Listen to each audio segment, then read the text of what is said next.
I reincarnated as the doomed villainess, and I refuse to die on schedule. स्वागत है आप सभी का RK स्टोरी ऑफ ड्रीम पर। मैं हूं आपकी होस्ट और आज मैं आपके लिए लेकर आई हूं एक ऐसी रोमांचक कहानी जो आपको शुरुआत से लेकर अंत तक बांधे रखेगी।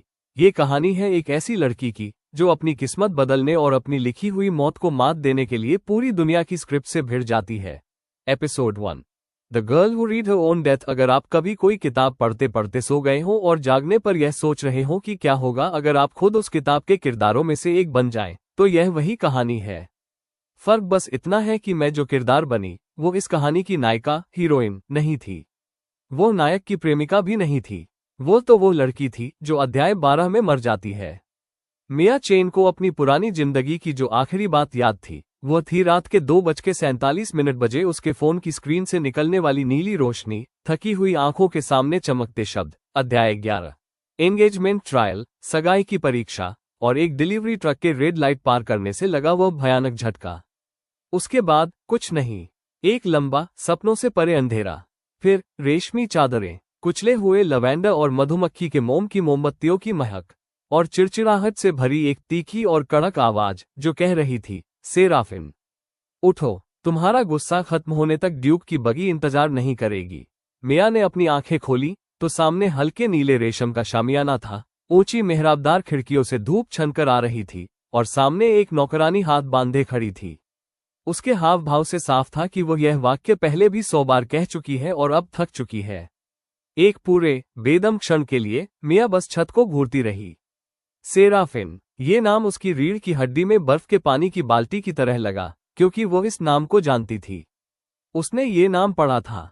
वो रात के 3-3 बजे तक जागकर इस नाम से नफरत करते हुए कहानी पढ़ती थी, क्योंकि सेराफिन वॉस, बिना किसी शक के, पूरे उपन्यास द ड्यूक्स कर्स्ड ब्राइड की सबसे दयनीय और पूरी तरह से बर्बादी के लिए लिखी गई किरदार थी। मिया इतनी तेजी से उठकर बैठी कि नौकरानी सचमुच सकपका गई। Lady Seraphine? मिया ने कोई जवाब नहीं दिया। वह अपने दिमाग में उपन्यास के कथानक प्लॉट का वह भयानक गणित लगाने में व्यस्त थी जो उसके सीने पर बंधी किसी उल्टी गिनती वाली घड़ी की तरह टिक टिक कर रहा था। सेराफिन वॉस 18 साल की उम्र, एक छोटे से कुलीन परिवार की बेटी जो शाही कृपा को फिर से पाने के लिए हाथ पैर मार रहा था। वेरोंड साम्राज्य के सबसे ठंडे, सबसे अमीर और सबसे खामोश लेकिन खौफनाक इंसान ड्यूक कैसियन थॉर्न के साथ कागजों पर प्यार से नहीं, सगाई। और उस उपन्यास के अनुसार जिसे मिया ने लगातार 3 महीनों तक पागलों की तरह पढ़ा था, इस लड़की के पास जीने के लिए ठीक 2 साल बचे थे। इसलिए नहीं कि वो बीमार थी, किसी बड़ी त्रासदी की वजह से भी नहीं, बल्कि इसलिए क्योंकि वो कहानी का रोड़ा थी। यहाँ मुझे शायद ये समझाना चाहिए कि यह उपन्यास वास्तव में कैसे काम करता था, क्योंकि यह बहुत मायने रखता है। The duke's cursed bride Seraphine की कहानी नहीं थी, यह एलेन हार्टवेल की कहानी थी, एक दयालु, चतुर और आम परिवार की लड़की जो स्कॉलरशिप पर शाही एकेडमी में दाखिला लेती है और धीरे धीरे, अध्याय दर अध्याय, ड्यूक कैसियन थॉर्न के बर्फीले दिल को पिघला देती है। ड्यूक बचपन से ही शापित था, जिसके कारण वह एलेन के अलावा किसी और की गर्मजोशी महसूस नहीं कर सकता था। और ठीक 11 अध्यायों तक एलेन के रास्ते का कांटा बनी रही सेराफिन। बचपन की मंगेतर, वो घमंडी, ईर्ष्यालु कुलीन महिला जो सरेआम एलेन को नीचा दिखाती है, अकेले में उसके खिलाफ साजिशें रचती है और बदनाम। अध्याय 12 के एंगेजमेंट ट्रायल में पूरे शाही दरबार के सामने एलेन के खिलाफ झूठे सबूत गढ़ते हुए पकड़ी जाती है। इस काल्पनिक साम्राज्य में ताज के किसी आश्रित वार्ड के खिलाफ धोखाधड़ी करने की सजा देश निकाला थी। स्थायी, सार्वजनिक, अपमानजनक देश निकाला, जिससे उसका नाम, उसकी पदवी सब छीन ली जाती है। और 3 अध्यायों के बाद एक ऐसे उपसंहार एपिलॉग में जिसे बहुत कम पाठक पढ़ते थे, एक ऐसे सीमावर्ती शहर में उसकी खामोश मौत हो जाती है जिसकी किसी को परवाह नहीं थी। मिया अक्सर उस हिस्से को पढ़ते हुए आगे बढ़ जाती थी। उसे याद था कि उसने सोचा था, हे भगवान, इस लड़की को तो लिखा ही हारने के लिए गया है। अब वो खुद वही लड़की थी और उसके पास उस एंगेजमेंट ट्रायल के लिए ठीक 2 साल थे जो सब कुछ खत्म करने वाला था। माय लेडी, नौकरानी ने इस बार अधिक सावधानी से कहा, आपका चेहरा बिल्कुल सफेद पड़ गया है। मैं ठीक हूँ, मिया ने एक ऐसी आवाज में कहा जो उसकी अपनी नहीं लग रही थी, अधिक कोमल, अधिक सुसंस्कृत, एक ऐसे लहजे के साथ जिसे उसने पहले कभी नहीं बोला था लेकिन जो उसके मुंह से बिल्कुल परफेक्ट निकल रहा था। शारीरिक स्मृति, बॉडी मेमोरी, उसे एहसास हुआ, मेरे पास उसकी आवाज है। उसके हाथ हैं, उसका चेहरा है, लेकिन इसके भीतर के विचार पूरी तरह मेरे हैं। उसने अपने हाथों को देखा। गोरे, नाजुक, बाएं हाथ में नीलम की एक अंगूठी। ठीक है, मिया ने बढ़ते हुए पैनिक के बीच धीरे धीरे सांस लेते हुए सोचा। ठीक है, नई योजना, मैं अध्याय 12 का हिस्सा नहीं बनने जा रही। कपड़े पहनना ऐसा लगा जैसे किसी और की त्वचा में समाना हो, क्योंकि शाब्दिक अर्थों में यह वैसा ही था। कोर्सेट की डोरियां, परतों वाले घाघरे, मोतियों से पिरोई गई चोटी में गहरे लाल बालों की सजीली व्यवस्था, ये सब एक रिफ्लेक्स, आदत की तरह हुआ। मिया के आधुनिक दिमाग के कुछ समझने से पहले ही सेराफिन के बरसों के प्रशिक्षण ने उसके इस उधार के शरीर को चला दिया था। ड्रेसिंग टेबल के शीशे में अपनी परछाई देखकर वो थिथक गई। सेराफिन वॉस उस खास, तीखे अंदाज में खूबसूरत थी जैसा उपन्यास हमेशा अपनी खलनायिकाओं को देते हैं। गहरे लाल बाल, तूफानी धूसर ग्रे आंखें और एक ऐसा चेहरा जो स्वाभाविक रूप से एक तिरछी मुस्कान और चुनौती के बीच ठहरा रहता था। वो उस तरह की खूबसूरती थी जिसे लेखक इसलिए लिखते हैं ताकि पाठक उसे टूटते हुए देखने का आनंद ले सके। ऐसा नहीं होने वाला, मिया ने शीशे से कहा। नौकरानी ने उसके कॉलर का हुक लगाते हुए उसे अजीब नजरों से देखा। माफी चाहती हूँ, माय लेडी। कुछ नहीं, बस खुद से बात कर रही थी। थॉर्नहॉलो एस्टेट तक की बगी की सवारी में 40 मिनट लगे और मिया ने हर एक मिनट को कहानी के कथानक को अपने दिमाग में दोबारा व्यवस्थित करने में बिताया, ठीक उसी तरह जैसे आप किसी ऐसी परीक्षा के लिए आखिरी वक्त पर रट्टा मारते हैं जिसमें आप सपने में पहले ही फेल हो चुके हों। तथ्य एक, ड्यूक कैसियन थॉर्न वास्तव में क्रूर नहीं था। वो शापित था, एक पुराना पारिवारिक अभिशाप जिसने उसे गर्मजोशी, खुशी, यहां तक कि बुनियादी आराम के प्रति भी शून्य कर दिया था। वो केवल ठंडी गणना और एक धीमी, हड्डियों तक बैठ जाने वाली तन्हाई को महसूस करने के काबिल बचा था जिसे वो कभी स्वीकार नहीं करता था। उपन्यास में इसके पीछे एक पूरी दर्दनाक कहानी थी। संवेदनशील विषय, इससे दूर रहना ही बेहतर था, जब तक कि वह अनजाने में किसी ऐसे व्यक्ति के लिए भावनात्मक रूप से महत्वपूर्ण नहीं होना चाहती थी जिसका पूरा सफर किसी और के प्यार में पड़ने के इर्द गिर्द बुना गया था। तथ्य 2, एलेन हार्टवेल ने अभी तक अकेडमी में ट्रांसफर नहीं लिया था।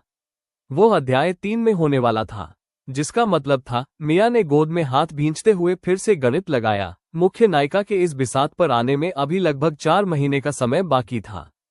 4 महीने, फिर ट्रायल, परीक्षा तक 2 साल। ये समय वास्तव में काम आ सकता है, उसने सोचा, और उसे पहली बार पैनिक के अलावा किसी और चीज की वास्तविक चमक महसूस हुई। मेरे पास समय है, मेरे पास ऐसी जानकारी है जो इस पूरी दुनिया में किसी और के पास नहीं है। मुझे ठीक ठीक पता है कि आगे क्या होने वाला है। मुझे बस वो लड़की नहीं बनना है जो नायिका को धोखाधड़ी के मामले में फंसाती है, जो कि, जब उसने वास्तव में इस बारे में सोचा, पूरे फिक्शन के इतिहास में बचने के लिए सबसे आसान प्लॉट पॉइंट होना चाहिए था।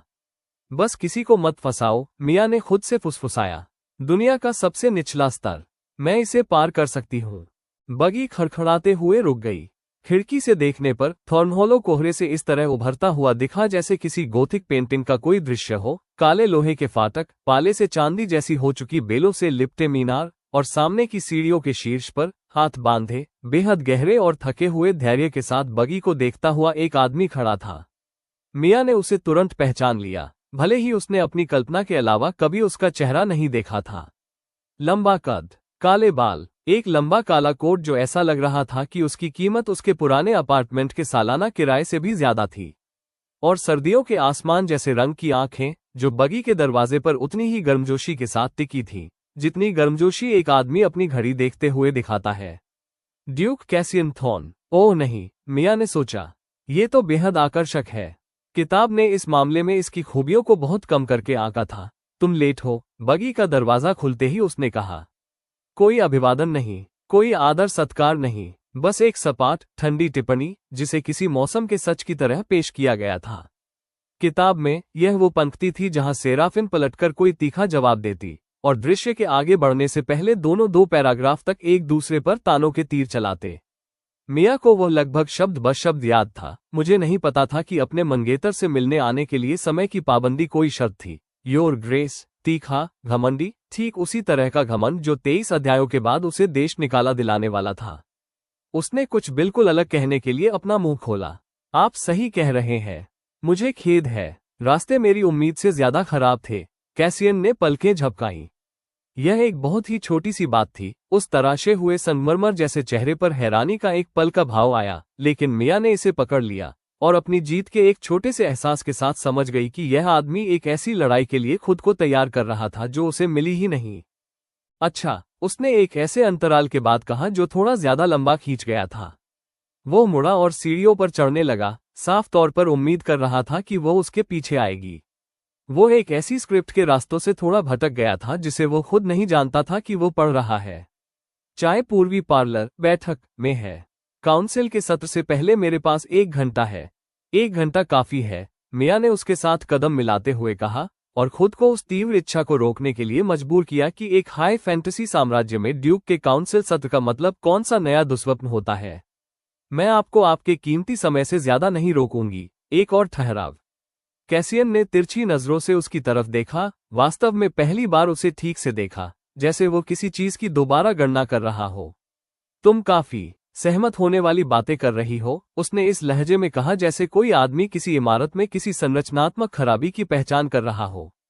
क्या कुछ गड़बड़ है? सब कुछ गड़बड़ है, मिया ने सोचा। 11 घंटे पहले एक ट्रक दुर्घटना में मेरी मौत हो गई और मैं एक काल्पनिक लड़की के रूप में जाग गई जिसके कॉन्ट्रैक्ट में ही मौत की सजा लिखी है। लेकिन ठीक है, सहमत होने से ही शुरुआत करते हैं। क्या मैं बस एक अच्छे मूड में नहीं हो सकती? इसके बजाय उसने कहा, और उसे एक बहुत छोटी सी मुस्कान दी, सेराफिन की हमेशा की तीखी, दिखावटी मुस्कान नहीं, बल्कि कुछ छोटी और अधिक वास्तविक मुस्कान, क्योंकि सच कहूं तो इस आतंक के नीचे इस सब में कुछ बेहद हास्यास्पद भी था। कैसियन ने बदले में कोई मुस्कान नहीं दी। उसने बस एक लंबे सेकंड तक उसे देखा। उसकी सर्दियों जैसी धूसर आंखें थोड़ी सिकुड़ गईं, जैसे उसने उस दीवार में कोई दरार देख ली हो जिसे वो ठोस पत्थर मान रहा था। नहीं, उसने आखिरकार नजरें चुराते हुए कहा, आमतौर पर तुम ऐसे मूड में नहीं होती, लेकिन अगर तुम चाहती हो तो इसे जारी रख सकती हो। और यही, मिया बाद में उस रात अपने नए बेडरूम के अंधेरे में लवेंडर की बुझती मोमबत्तियों के बीच उस पल को याद करते हुए सोचेगी, वो सटीक क्षण था जब कहानी ने उस रास्ते पर जाना बंद कर दिया था जहां उसे जाना चाहिए था। उस शाम का डिनर उसके परिवार के मामूली टाउनहाउस में अकेले होना भूल जाने जैसा होना चाहिए था।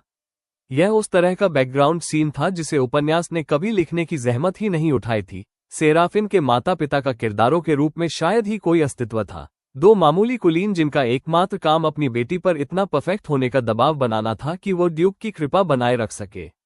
मिया की नई माँ लेडी वॉस ने सूप के कोर्स के दौरान बैठने के तरीके, पोस्चर के बारे में एक शांत, निरंतर भाषण दिया। इस बात के महत्व पर कि इस परिवार को उस तरह शर्मिंदा मत करना जैसा तुमने स्प्रिंग गाला में किया था, और कैसे ड्यूक की कृपा ही उनके घर और बर्बादी के बीच एकमात्र सहारा थी।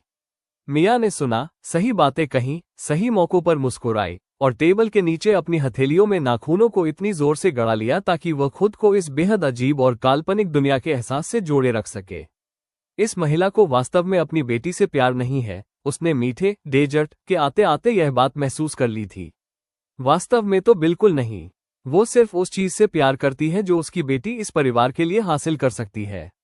बस यही है, यही इनका पूरा रिश्ता है। किताब में ये सिर्फ एक मामूली सी पंक्ति थी। सेराफिन की मां ने उसे एक व्यापारी की तरह ठंडी गणना के साथ देखा जो अपने माल का मूल्यांकन कर रहा हो, और मिया पहली बार पढ़ते हुए कैसियन, एलेन और असली कहानी को और ज्यादा जानने की उत्सुकता में इस लाइन से आगे बढ़ गई थी।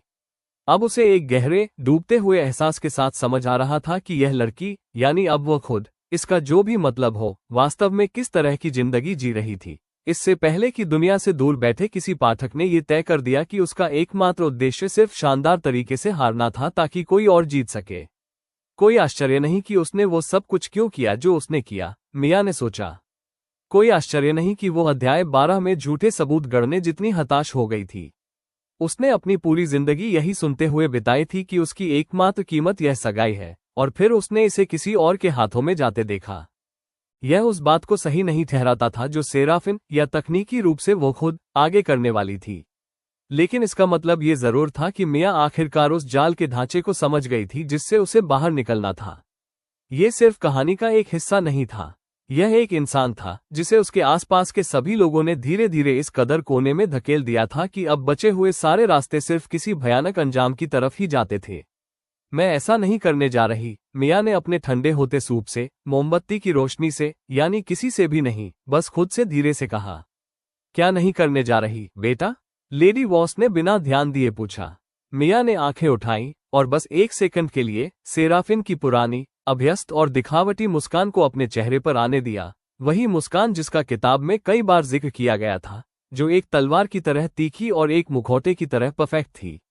हारना, उसने कहा, मैं ऐसा नहीं करने जा रही। उस रात एक ऐसे कमरे में जो वास्तव में उसका नहीं था और एक ऐसे बिस्तर पर जो जरूरत से ज्यादा मुलायम और बड़ा था, मिया ने ऊपर अंधेरे शामियाने की तरफ देखा और खुद को वह काम करने के लिए मजबूर किया जो उसे जागते ही सबसे पहले करना चाहिए था। एक योजना।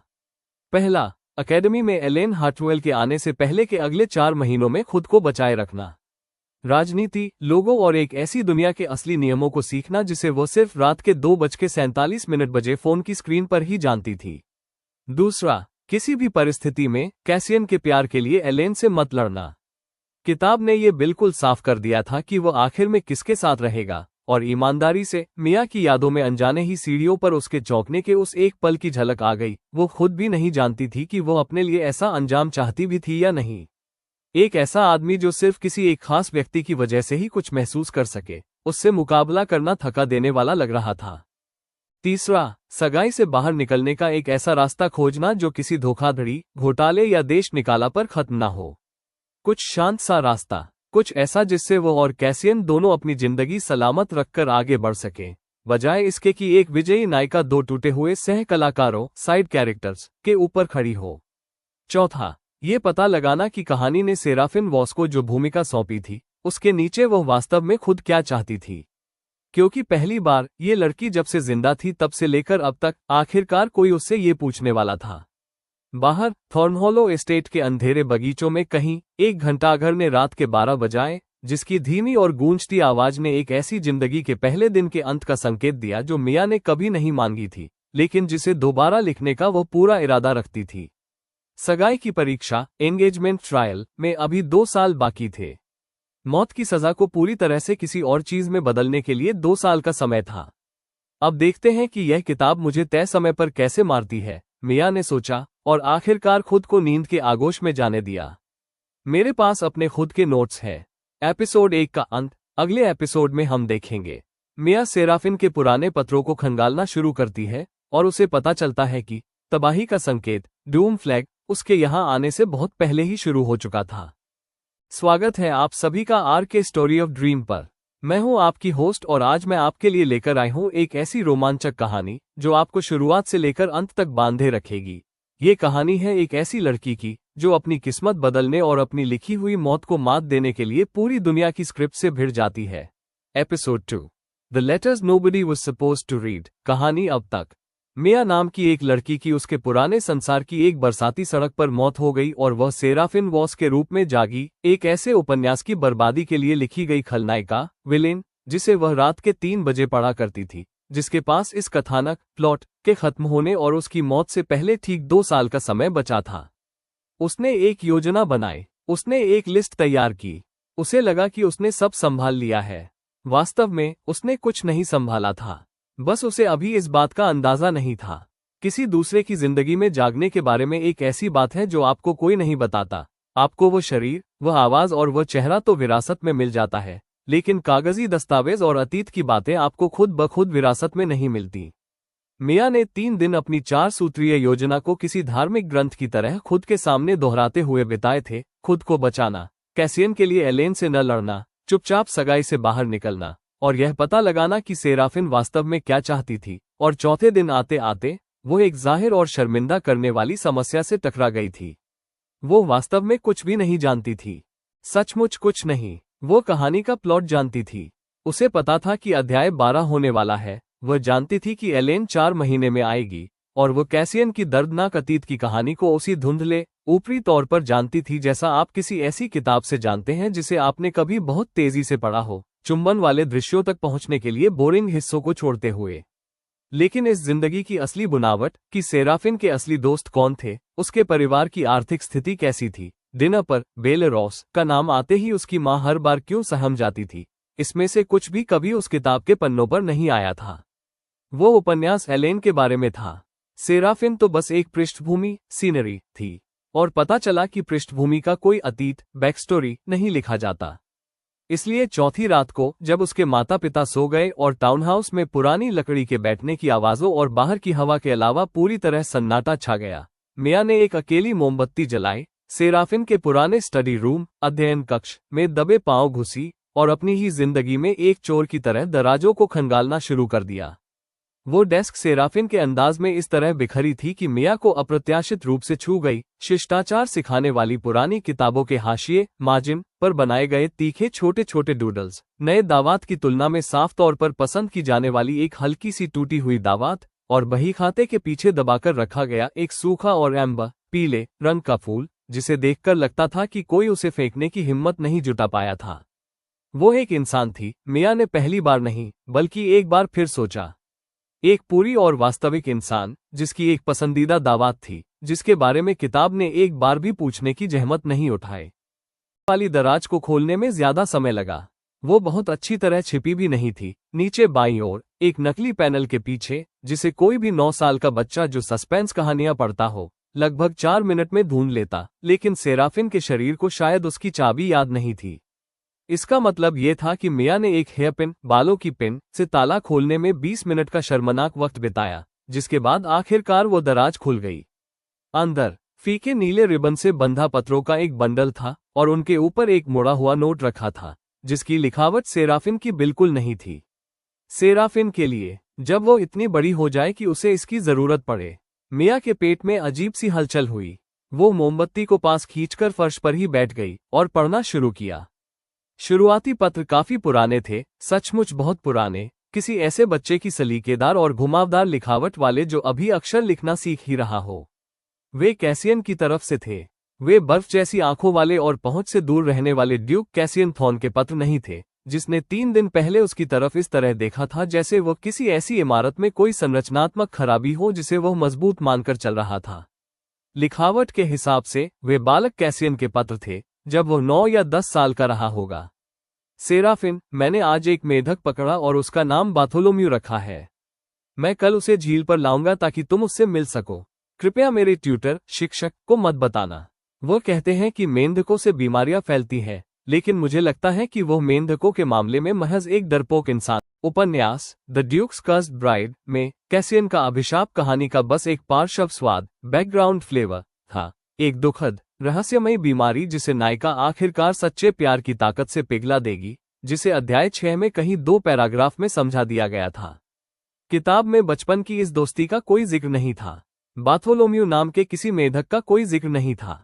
कैसियन का ऐसा कोई रूप नहीं था जो एक ऐसी लड़की को बेहद हताश करने वाले पत्र लिख रहा हो जिसे वह सिर्फ इसलिए खुद से दूर धकेलने की कोशिश कर रहा था ताकि वो लड़की उसे खुद के भीतर से गायब होते हुए न देखे। इस कहानी का ऐसा कोई रूप वर्जन था ही नहीं जहां सेराफिन सिर्फ मंगेतर न रही हो। वो उसकी सबसे करीबी दोस्त थी, शायद उसकी इकलौती दोस्त, और किसी मोड़ पर तारीखों के हिसाब से 5 साल पहले उसने अकेले ही इसे पूरी तरह खत्म करने का फैसला कर लिया था, यह मानकर कि इसी में भलाई है। कोई आश्चर्य नहीं कि वो मेरी तरफ इस तरह देखता है जैसे मैं कोई अजनबी हूं, मिया ने सोचा। उसने यह फैसला करने में सालों बिता दिए कि मैं कोई ऐसी इंसान हूं जिसे बचाने के लिए उसे छोड़ना ही होगा। और फिर मैं बस अचानक वापस आ गई, बिल्कुल बदली हुई, और वह नहीं जानता कि क्यों। उसने अपनी हथेली को पत्रों के उस बंडल पर सपाट दबाया, एक ऐसा एहसास महसूस करते हुए जो न तो पूरी तरह से दुख था और न ही पूरी तरह से गुस्सा, लेकिन दोनों के ही बेहद करीब था।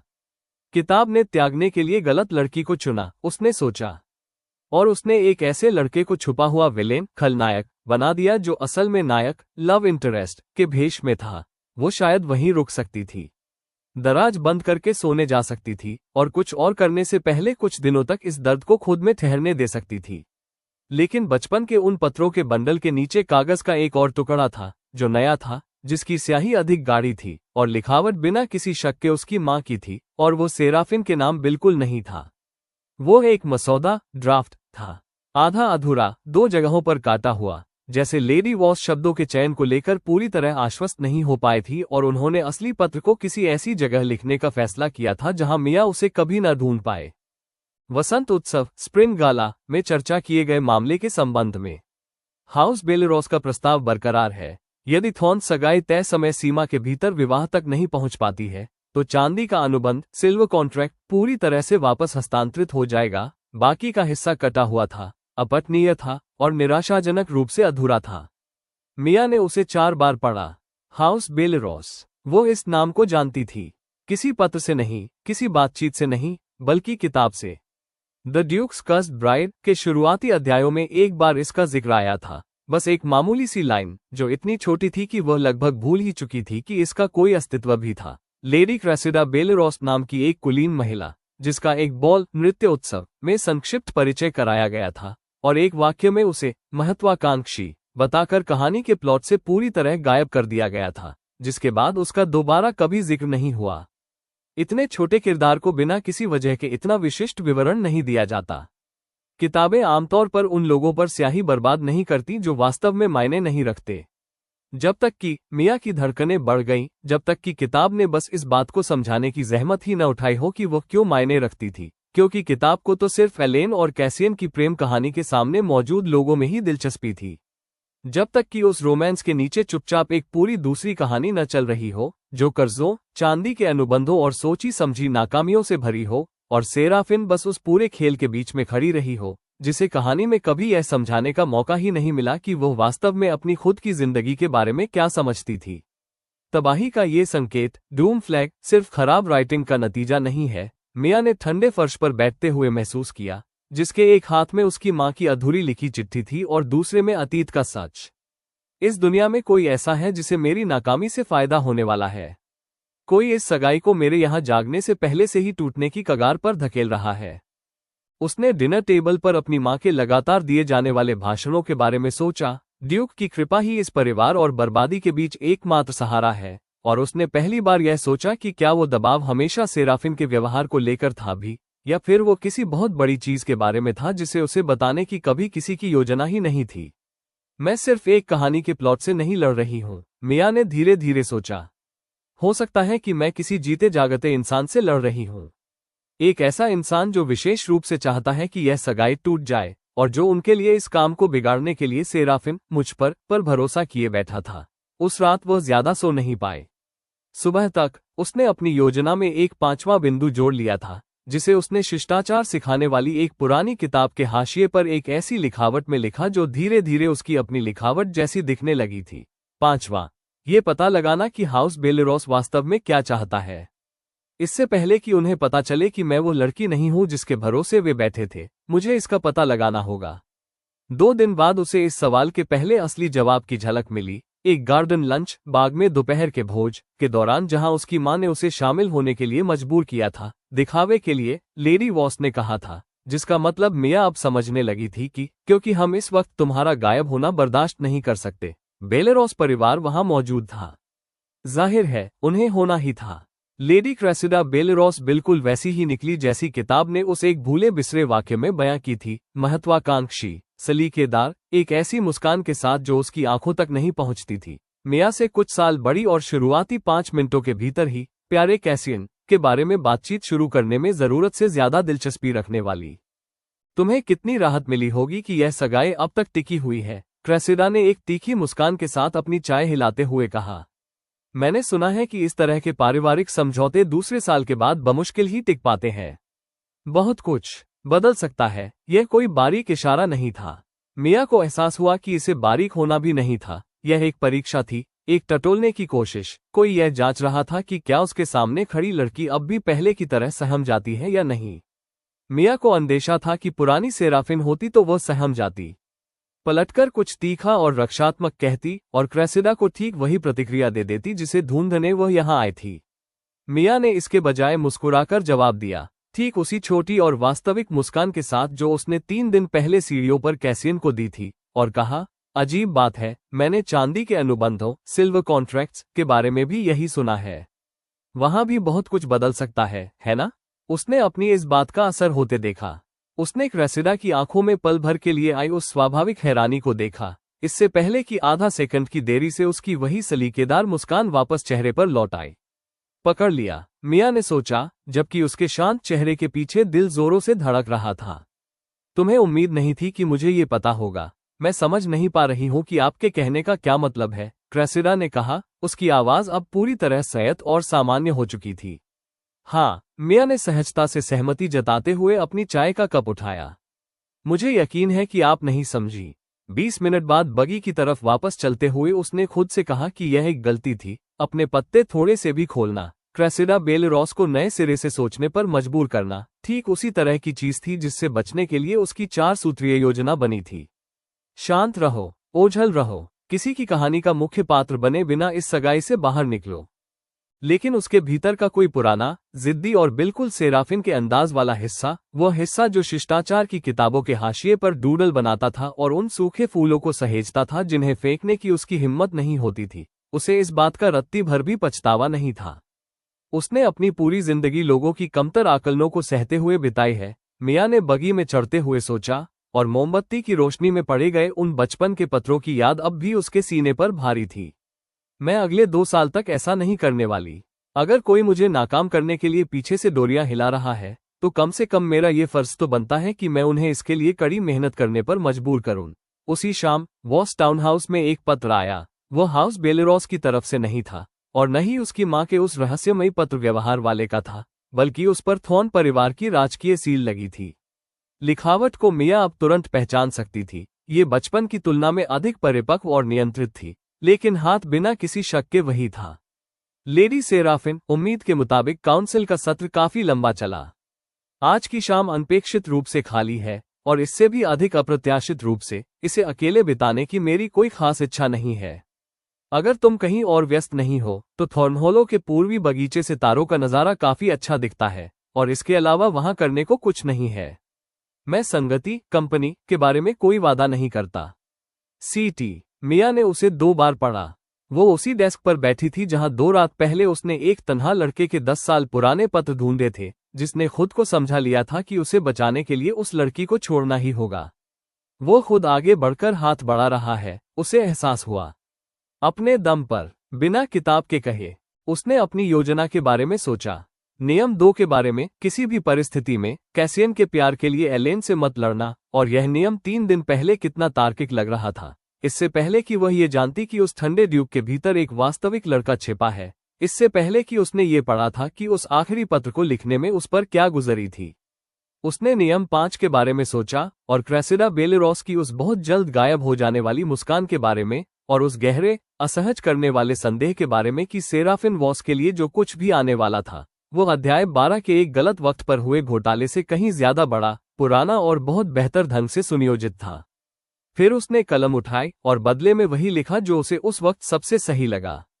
योर ग्रेस, मेरी आज की शाम इत्तेफाक से खाली है, और इस बात को लेकर गहरी उत्सुकता भी है कि करने को कुछ नहीं का नज़ारा कितना दिलचस्प हो सकता है। मैं एक कोट साथ लाऊंगी। आप मौसम के अलावा कोई बेहतर बातचीत साथ लेकर आना।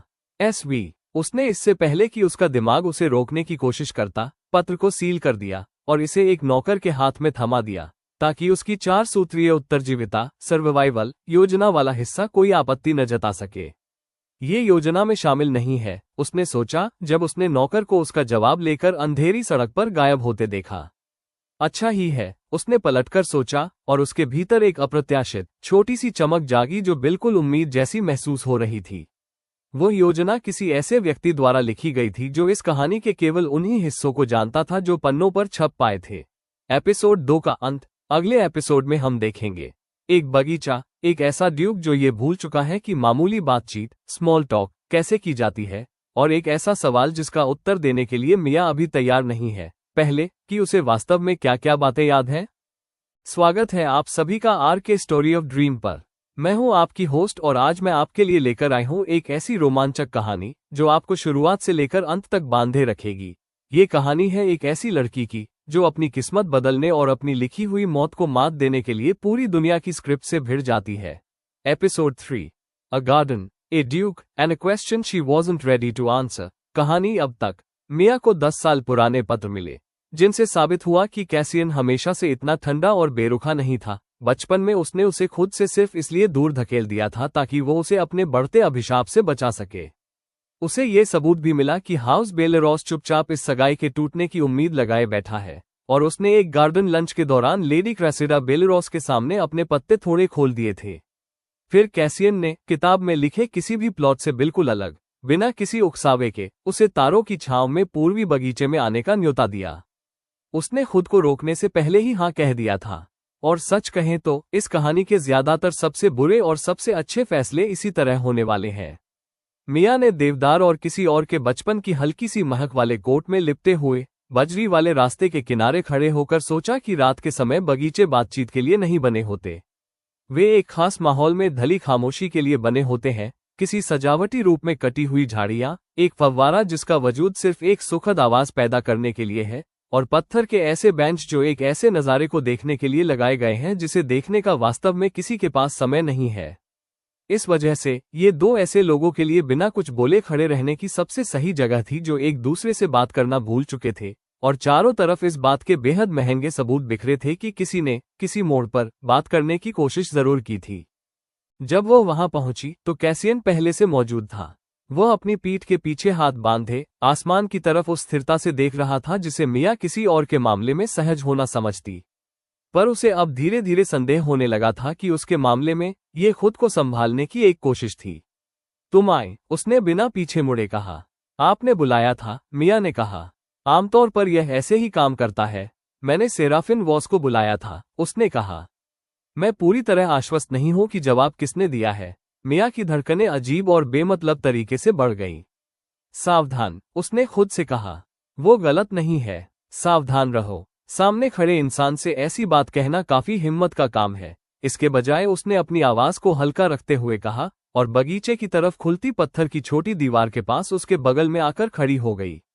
ज्यादातर लोग मेरे कमरे से बाहर जाने का इंतजार करते हैं, तब जाकर शक जताते हैं कि मेरी जगह किसी अजनबी ने ले ली है।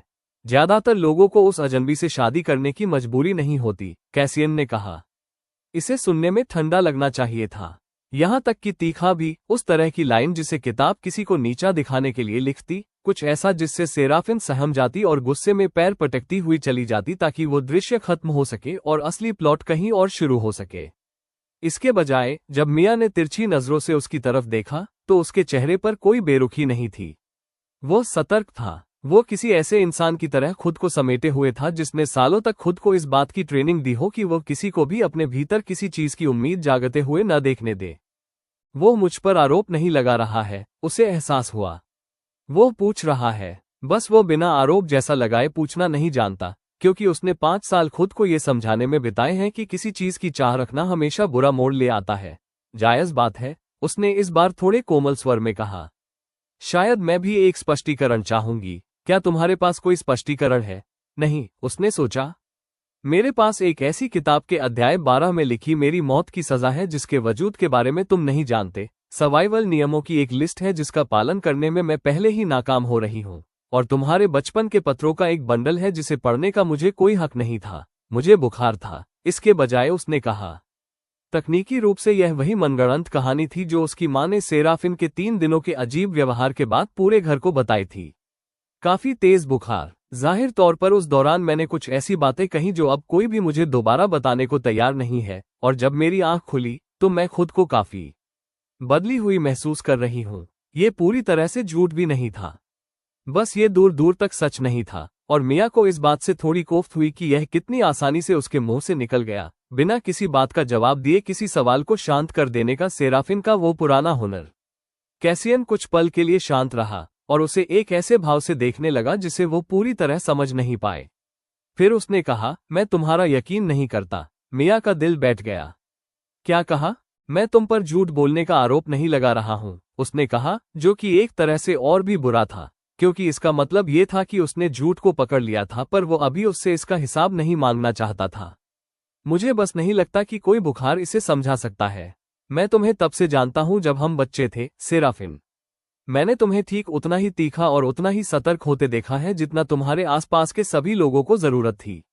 ये सब किसी बीमारी की वजह से एक हफ्ते में खुद ब खुद खत्म नहीं हो जाता। यह इस किताब के लिखे गए अंदाज से कहीं ज्यादा समझदार है, मिया ने सोचा, और उसके भीतर डर और अजीब बात थी पर सम्मान का एक मिला जुला सा एहसास जागा।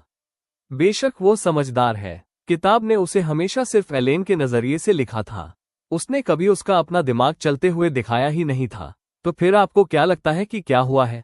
उसने सावधानी से पूछा। कैसियन ने वापस तारों की तरफ देखा और काफी देर तक कोई जवाब नहीं दिया। जब वो आखिरकार बोला तो उसकी आवाज और धीमी हो चुकी थी। उसमें वो औपचारिक सलीका गायब था जिसे वो आमतौर पर एक ढाल की तरह ओढ़े रहता था। मुझे लगता है, उसने धीरे से कहा, कि जब मैं 14 साल का था, उसके बाद पहली बार कोई मुझे इस तरह देख रहा है जैसे मैं कोई ऐसी समस्या नहीं हूं जिसे सिर्फ संभाल कर रखना है। और मुझे इस बात से कोई खास फर्क नहीं पड़ता कि ऐसा क्यों हो रहा है। मुझे तो बस इस बात का डर है कि अगर मैंने बहुत ज्यादा सवाल पूछे तो ये सब बंद हो जाएगा। यहाँ कहानी का वह हिस्सा आता है जहाँ, अगर यह सचमुच वही किताब होती जिसे मिया रात के 3 बजे पढ़ा करती थी, तो ये दृश्य यहीं कट जाता और कहानी 3 अध्याय आगे कूदकर सीधे एलेन पर चली जाती, जो अपने अकेले स्कॉलरशिप वाले ट्रंक बक्से और अपने शांत मगर दुखद अतीत के साथ अकेडमी में ट्रांसफर ले रही होती और उस पल की तरफ बढ़ रही होती जहां वो इसी इंसान से मिलती और अपने धैर्यपूर्ण सीधेपन से उस सब को ठीक कर देती जो उसके अभिशाप ने तोड़ा था। पर यह अब वो किताब नहीं रह गई थी। मिया इस बात को एक ऐसी स्पष्टता के साथ समझने लगी थी जो राहत से कम और सिर चकरा देने वाले भ्रम वर्टिगो जैसी ज्यादा थी। उसने जिस प्लॉट को रट्टा मारा था वह एक ऐसे देश का नक्शा था जिसका अब पूरी तरह कोई वजूद नहीं था, क्योंकि वह पहले ही दिन उस तय रास्ते से भटक चुकी थी और तब से उसका हर कदम उसे उन घटनाओं के संस्करण से दूर ले जा रहा था जिसकी कोई भी भविष्यवाणी कर सकता था। मैं कहीं नहीं जा रही हूं, मिया ने कहा, जो कम से कम 3 अलग अलग मायनों में सच था जिन्हें समझाने के लिए अभी उसके पास शब्द नहीं थे। आप अपने सवाल पूछ सकते हैं अगर आप चाहें तो। बस हो सकता है कि मेरे पास उनके अच्छे जवाब ना हो। कैसियन तब उसकी तरफ ठीक से देखने के लिए मुड़ा और जब से वह इस दुनिया में जागी थी, पहली बार उसने उसके चेहरे पर कुछ ऐसा देखा जो सतर्क, संभला हुआ या निराशा के लिए खुद को तैयार करने जैसा नहीं था। ये लगभग ऐसा लग रहा था जैसे वो उस पर विश्वास करना चाहता हो। जिस रात तुम बीमार पड़ी थी, उसने कहा, उससे ठीक पहले की आखिरी बात तुम्हें क्या याद है? एक ट्रक, फोन की नीली रोशनी, अंधेरे में चमकता हुआ शब्द, अध्याय 11। मार्कंडेय, ईमानदारी से बताऊं? मिया ने कहा, गाड़ी की हेडलाइट्स। और फिर कुछ समय के लिए कुछ नहीं। और फिर यहाँ जागना, यह महसूस करते हुए जैसे मैं बहुत लंबे समय के लिए कहीं चली गई थी, भले ही हर कोई मुझसे यही कहता रहा कि सिर्फ कुछ ही घंटे बीते थे। उसे ये कहते हुए एहसास हुआ कि इस दुनिया में आने के बाद से ये किसी से भी कही गई उसकी सबसे सच्ची बात थी। कैसियन को भी शायद इस बदलाव का एहसास हुआ। उसके कंधों का तनाव थोड़ा ढीला पड़ा, जैसे किसी रुकी हुई सांस को आखिरकार छोड़ दिया गया हो। बुखार को बयां करने का ये काफी अजीब तरीका है, उसने कहा। वो एक अजीब बुखार भी था, मिया ने कहा। उसने बात को और आगे नहीं बढ़ाया, जिसके बारे में मिया को अंदेशा था कि यह उस पर पूरी तरह से भरोसा करने के बारे में कम था और सचेत रूप से एक ऐसे जवाब के पीछे न भागने का फैसला ज्यादा था जिसे सुनने के लिए वो अभी तैयार नहीं था। वो धीरे धीरे समझने लगी थी कि यह खास इंसान कुछ दरवाजों के पीछे छिपे खतरों का सामना करने के बजाय उन्हें बंद रखना ही बेहतर समझता था। मिया ने इस पर कुछ नहीं कहा। वो सीख रही थी कि कुछ खामोशियां शब्दों से कहीं ज्यादा काम कर जाती है। रात के करीब 12 बज रहे थे जब एक नौकर कैसियन को काउंसिल के किसी आखिरी पत्र व्यवहार के लिए बुलाने आया जिसे सुबह तक टाला नहीं जा सकता था, और बगीचे का वह जादू, तारे, फव्वारे की आवाज और 2 लोग जो बहुत सावधानी से उस चीज को कोई नाम नहीं दे रहे थे जो चुपचाप उनके बीच बढ़ रही थी, टूटकर एक सामान्य माहौल में बदल गया। वो खुद उसे गेट तक छोड़ने आया, जिसके बारे में मिया को अंदेशा था कि अपनी मंगेतर को विदा करने वाले किसी ड्यूक के लिए ये सख्ती से जरूरी नहीं था, और उसने इस बात का जिक्र न करना ही बेहतर समझा, कहीं ऐसा न हो कि नाम लेने से वह रुक जाए। शुक्रिया, गेट पर पहुंचकर उसने कहा, फव्वारे को समझाने के लिए न कहने के लिए, वो काफी अच्छा फव्वारा है। वो एक बेतुका फव्वारा है। मेरे दादाजी ने इसे रोते हुए फरिश्ते, वीपिंग एंजल जैसा दिखने के लिए बनवाया था और इसने घर के स्टाफ की 3 पीढ़ियों को डराया है। एक पल रुककर, मैंने यह बात कभी किसी को नहीं बताई। स्टाफ वाली बात, मेरा मतलब है। मुझे लगा कि यह कुछ ऐसा है जो तुम्हें मजाकिया लगेगा। वो इसकी जांच कर रहा है, मिया को एहसास हुआ। इस बात की जांच की जोर से कुछ छोटा और स्वाभाविक कहना कैसा लगता है, ये देखने के लिए कि क्या मैं इसके साथ कुछ बुरा या तीखा व्यवहार करूंगी। मुझे ये सचमुच मजाकिया लगा, उसने ईमानदारी से कहा। शायद पूरी रात में आपके द्वारा बताई गई सबसे मजाकिया बात। उसके चेहरे का तनाव एक बार फिर ढीला पड़ा। वही थोड़ा सा सुकून, और बस एक पल के लिए गेट की रोशनी उसके चेहरे के एक हिस्से पर पड़ रही थी। पीछे बगीचा अंधेरा और शांत था। मिया ने एक ऐसी स्पष्टता के साथ सोचा जिसने उसे उन सभी डूम फ्लैग वाले गणित से ज्यादा डरा दिया जो वो दिनों से लगा रही थी। मैं बहुत आसानी से इस इंसान के प्यार में पड़ सकती हूँ। उसका वो रूप जिसे किसी ने किताब में नहीं लिखा। ये योजना का हिस्सा नहीं था। ये कभी भी योजना का हिस्सा नहीं रहा था। उसने इस विचार को बाद में पैनिक होने के लिए संभाल कर रख लिया, ठीक वैसे ही जैसे आप उन चीजों के साथ करते हैं जो आधी रात को किसी दरवाजे पर खड़े होकर संभालने के लिए बहुत बड़ी होती है। और इसके बजाय कहा, शुभ रात्रि योर ग्रेस कैसियन। उसने कहा, अगर तुम मेरे फव्वारे के दुखद अतीत की पूछताछ करने जा रही हो तो बेहतर होगा कि तुम मेरा नाम इस्तेमाल करो। शुभ रात्रि कैसियन, मिया ने कहा और अपने सीने में कुछ इस तरह करवट लेते हुए महसूस किया जिसका अभिशापों, डूम फ्लैग्स या उसके द्वारा पढ़े गए किसी भी प्लॉट पॉइंट से दूर दूर तक कोई लेना देना नहीं था। उसने सड़क के पार झाड़ी की परछाई में खड़ी उस आकृति को तब तक नोटिस नहीं किया जब तक कि बगी आगे नहीं बढ़ने लगी। एक महिला की परछाई जो शांत खड़ी देख रही थी, और जैसे ही मिया ने ठीक से देखने के लिए रुख किया, वह गायब हो गई। उसने खुद से कहा कि यह कुछ भी नहीं था।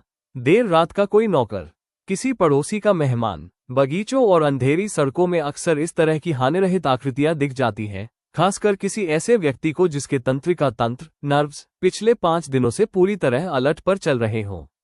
घर पहुंचने के पूरे रास्ते वो खुद पर काफी हद तक विश्वास करती रही।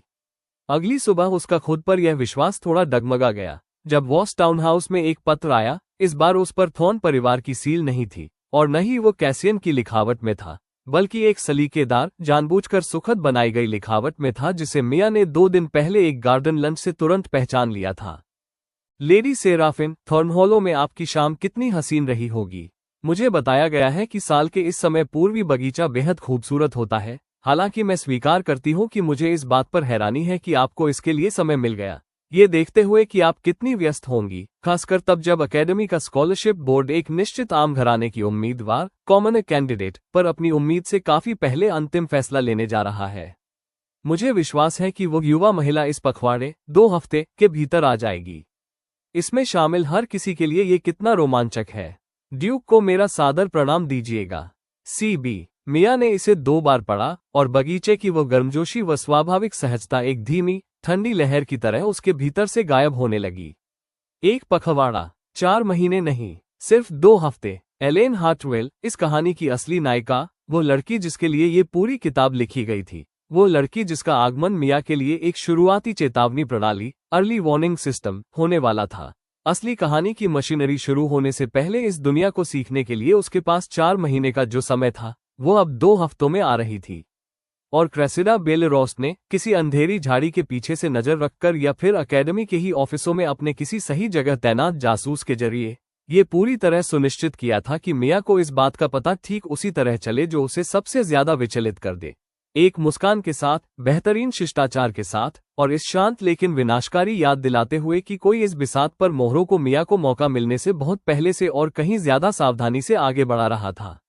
2 हफ्ते। मिया ने हाथ में चिट्ठी थामे ब्रेकफास्ट टेबल पर बिल्कुल शांत बैठे हुए सोचा, और कल रात की वह नाजुक, अनियोजित गर्माहट अब भी उसके सीने में अजीब और अपरिचित सी महसूस हो रही थी। ये किताब अब खुद को दोबारा लिखना शुरू करने वाली है, चाहे मैं इसके लिए तैयार हूं या नहीं। एपिसोड 3 का अंत अगले एपिसोड में हम देखेंगे। एलेन हार्टवेल तय समय से 3 महीने पहले आ जाती है और मिया को ये तय करना है कि नायिका को उसके अपने ही तबाही के संकेत, डूम फ्लैग, से बचाना एक भलाई है, एक रणनीति है, या फिर अब तक की उसकी सबसे खतरनाक भूल। तो दोस्तों, अगर मिया और कैसियन की यह अनोखी दास्तान आपके दिल को छू गई हो तो हमारे इस सफर में आगे भी साथ बने रहिएगा। वीडियो को एक प्यारा सा लाइक जरूर दें और कमेंट करके मुझे बताइए कि कहानी का कौन सा हिस्सा आपको सबसे ज्यादा पसंद आया। आपके कमेंट्स मुझे बहुत हौसला देते हैं।